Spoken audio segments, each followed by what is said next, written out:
The Bahamas now in the middle of a third wave of the global pandemic COVID-19. It's indicative of a new variant of the virus in country, and education officials now confirming 5 cases of COVID-19 in schools. Good evening, everyone. I'm Lissy Bastian with your Jcn News. It's Tuesday, April 20th. It's great having you with us.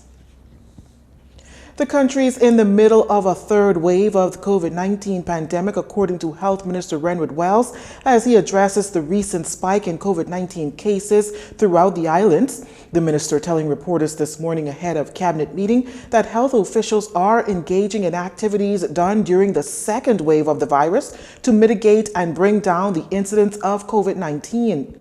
We're obviously about 2 weeks out from the Easter holiday, and as we all know, this virus has a 10 to 14 day incubation cycle. So some of the increase we're seeing is really from the gatherings that may have happened during Easter, during the holiday.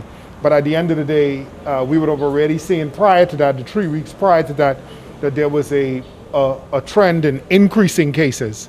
And so we are doing all that we have done in the past in the ministry in order to continue to keep our hands around the COVID-19 menace and pandemic. The health minister notes that at the end of the day, health officials have done an excellent job at managing the deadly virus, adding that they remain hard at work to ensure that their hands are around a further escalation of COVID. Now, as for further restrictions, the health minister says there's no plans to introduce new restrictions at this time and says vaccinations is the way to beat the virus. There are no other restrictions at this point in time. As I would have said previously, that does not mean that there may not be, because the response in regards to any sort of restrictions and even just a change in the curfew time frame would be a change in the existing protocol.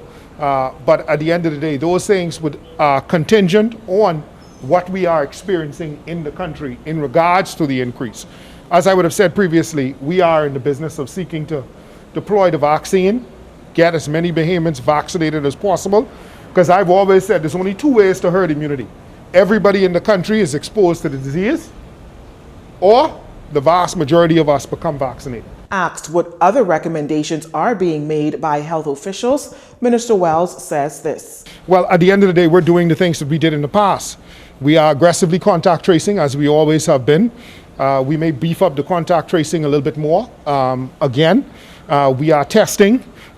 We have the bed space, we have the ventilators, we have the therapeutics, remdesivir, and we have during this third wave something we didn't have during the second wave. The health minister insists that there's no intent of the government to move in the direction of another lockdown. However, that decision is ultimately under the purview of the Prime Minister. The country is in the midst of a COVID-19 surge. This coming from the chair of the National COVID-19 Vaccine Consultative Committee, Dr. Mercelin Dalregis, who gave an update on the rollout of the vaccine in country. Dr. Dalregis also noting that health personnel are also very concerned as additional variants of COVID-19 have been detected here in the Bahamas. We have been actively monitoring genomic testing from the 13th of March to the 17th of April. Next slide, please. And these are the trends in detection in the samples. This is work done by the reference lab and Dr. Martin. And there is evidence of an increasing number of genomic deletions, which means that this is indicative of variant strains. Can we go to the next slide, which is most concerning when we look at the detection of these deletions by island. And although Grand Bahama presented with a lot of cases, the deletion of the strain in Grand Bahama was only identified last week. New strains of COVID-19 virus have been identified from the United Kingdom, South Africa, Brazil, and most recently India. Now, Dr. Dalregis says that new cases are driven by international travel and the relaxation of health guidelines. She stresses that the country is in a race against time as the pandemic is not over. COVID-19 is continuously presenting new challenges. The education minister is expressing concerns off the heels of several COVID cases emerging in public schools across the capital. With the story, we go to JCN's Leah Cooper. Education Minister Jeffrey Lloyd refuting claims made by Bahamas Union of Teacher President Belinda Wilson that a child as young as 5 years old had contracted the COVID-19 virus. The ministry this morning in a press release also indicating that 5 individuals, both students and staff, tested positive in New Providence over the past 2 weeks. We are obviously concerned.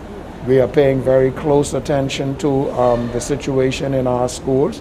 And this is why we are insistent on encouraging all of our students and visitors, administrators, teachers, and support staff to do what they are told to do by the Ministry of Health and the health officials, and that is observe social distance and so on. Now, the BUT president also said yesterday that the country is delayed in informing teachers, parents, and the union of suspected or confirmed COVID cases. To that, Minister Lloyd says this. The ministry informs all stakeholders, including firstly our clients, meaning our administrators and teachers and staff, and of course students and parents, as soon as we have information that is confirmed. Again, please bear in mind that there is a lot of information that floats out into the public domain, and we have done our investigation, verified by the Ministry of Health, that information sometimes is incorrect,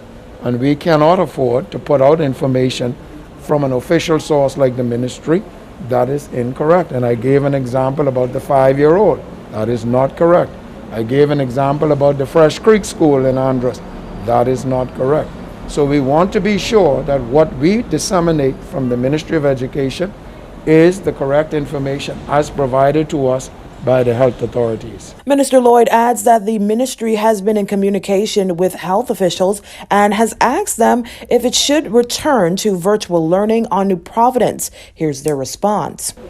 They have said to us they don't see the need for that at this time, that we can continue with the hybrid instructional model that we have been conducting over these past several months. That said, the minister is encouraging all teachers and staff in the public school system to get vaccinated, as it's the ticket out of these unfortunate circumstances.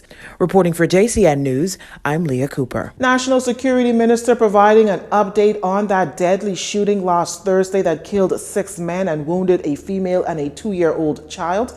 The minister telling reporters just before the weekly cabinet meeting that he has since met with the Commissioner of Police. He's also refuting social media claims that suggest police officers were involved. For that report, we go to our Laurencia Smith. Nearly a week ago, 6 men lost their lives in what has been termed the deadliest shooting in recent history in the Bahamas.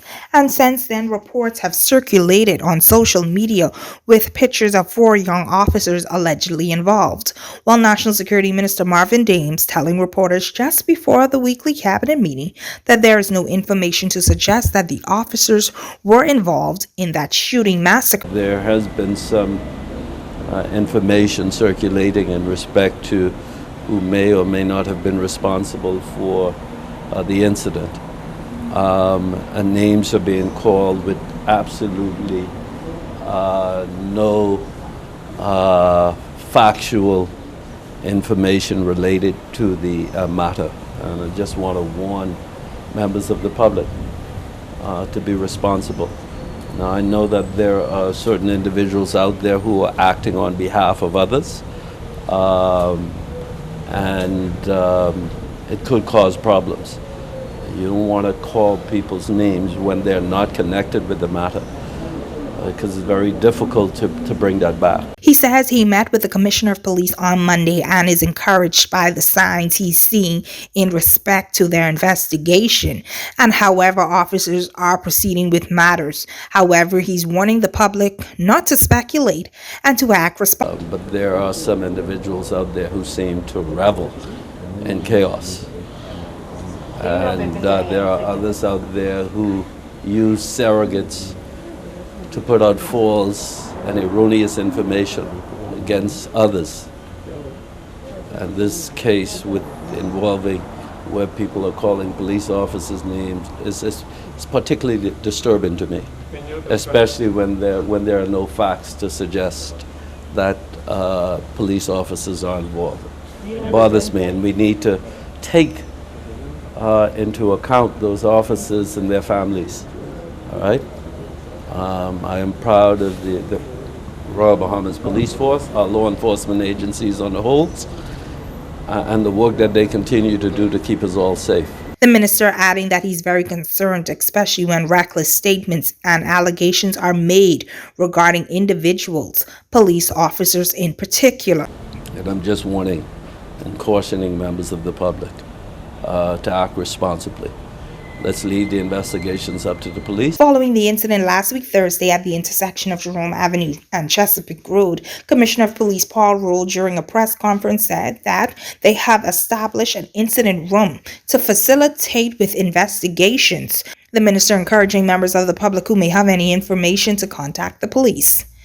I'm Laurentia Smith for Jcn News. You're watching Jcn News. Stay with us.